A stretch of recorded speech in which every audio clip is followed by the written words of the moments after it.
Rin tayo, bata. Mas maganda siguro kung hindi natin agad siya tatapusin.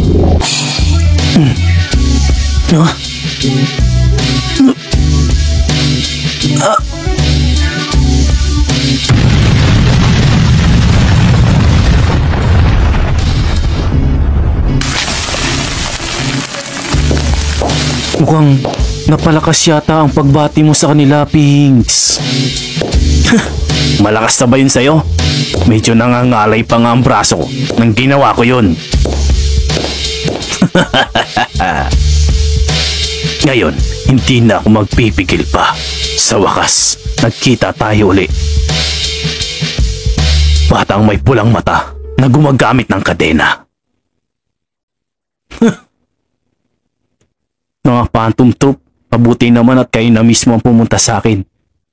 Akalain mo nga naman, natuwa pa siya sa mga oras na magiging katapusan niya. Sila pala mga spider. Nakikita kong malalakas nga sila. Delikado to. Kurapika, kung sakaling dalawa nga lang sila, sa palagay ko ay may tsansa tayong manalo. Ang masama kung may paparating pang iba.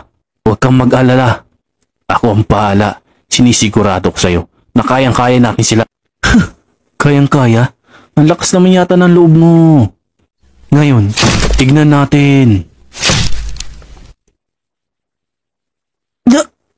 Hindi maaari.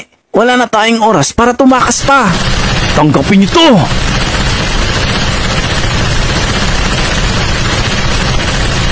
Tignan natin kung hanggang saan talaga ang tapang mo. May pulang mata!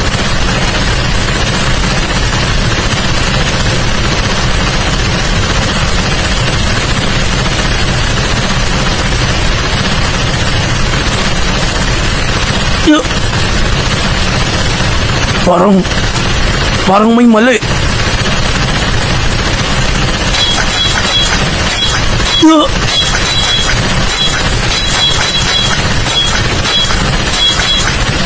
Napakasimple naman yata ng pag-atake mo.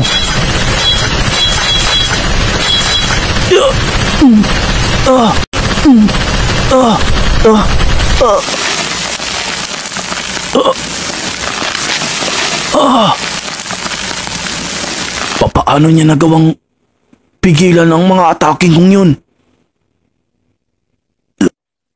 Hindi maaari. Mukhang tumatanda ka na yata.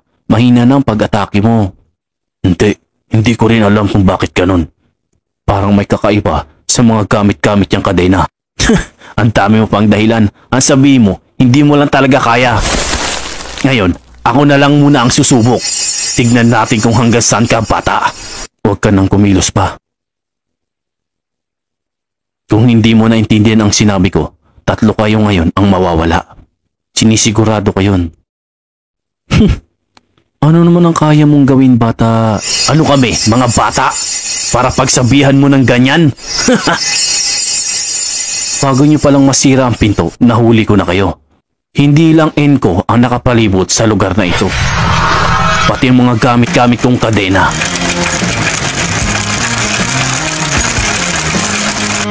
Bago pa kayo makapasok sa lugar na ito, nakapulupot na ang kapangyarihan ko.